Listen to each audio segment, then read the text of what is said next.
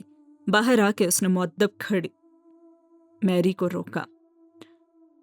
فارس کے رشتہ دار کو چائے وغیرہ بھیجوا دینا، پھر رات کا کھانا کھلائے بغیر مت جانے دینا اور اس پہ نظر بھی رکھنا، گہری نظروں سے گھور کر کہا، اور میری نے سر ہلا دیا۔ اوپر ہاشم اپنے کمرے سے نکل کر اسٹڈی میں جاتا دکھائی دے رہا تھا۔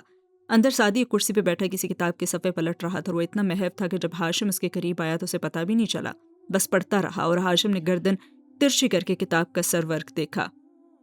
یہ کہاں سے نکال لی تم نے؟ میں تو اسے بھول ہی چکا تھا۔ سعدی چونکا، پھر اسے دیکھ کر جلدی سے کھڑا ہوا۔ او، میرا خیال تھا آپ جا چکے ہیں، بلکہ آپ جائیے ہاشم بھائی، ورنہ مجھے لگے گا کہ میں آپ کو ڈسٹرب کر رہا ہوں۔ اور ہاشم نے جواب دیے بنا کتاب اس کے ہاتھ سے لے لی۔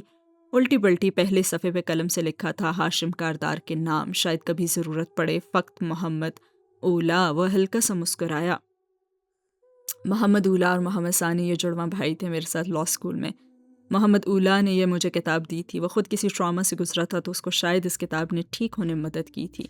وٹ ایور، مجھے تو یاد بھی نہیں ٹھیک سے۔ وہ اس کی پشت کو پڑھنے لگا۔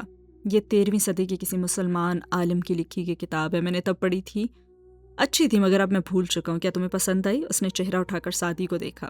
بہت زیادہ عجیب چام ہے اس میں، جیسے میں شیخ کے زمانے میں واپس چلا گیا ہوں۔ ہاشم نے کتاب میز پر رکھی، جھک کر کھڑے ہوئے، قلم نکال کر پہلے صفحے پہ محمد اولا کے دستخط تلے لکھا، for the reading pleasure of Saadi Yousuf. نیچے اپنے سائن کیے، تاریخ ڈالی اور کتاب بند کر کے اسے تھما دی۔ پہلی دفعہ میرے پاس سے کوئی خالی ہاتھ تو نہیں جاتا۔ ارے تھینک یو، مگر اس کی ضرورت نہیں تھی۔ وہ شرمندہ ہوا۔ ضرورت مجھے بھی نہیں تھی، مگر تم ذہین لڑکے، اور میں ذہین لوگوں سے متاثر نہیں ہوتا، میں صرف ذہین جمع محنتی لوگوں سے متاثر ہوتا ہوں، اور تم وہ بھی ہو۔ کھانا کھا کر جانا۔ کندھا تھپک کر بالکل کسی بڑے بھائی کی طرح وہ کوٹ کا بٹن بند کرتا مڑ گیا اور تیز تیز باہر نکل گیا۔ اور سعدی نے 27 سے سوچا تھا، کیا بندہ ہے یار۔ اور ساتھ ہی ہوا یہ سین ختم، اور اسی کے ساتھ آج کی ایپیسوڈ کو بھی کرتے ہیں ختم۔ کیسی لگی آج کی ایپیسوڈ ضرور بتائیے گا کامنٹ سیکشن میں۔ ملتے ہیں اگلی ایپیسوڈ میں۔ اللہ حافظ۔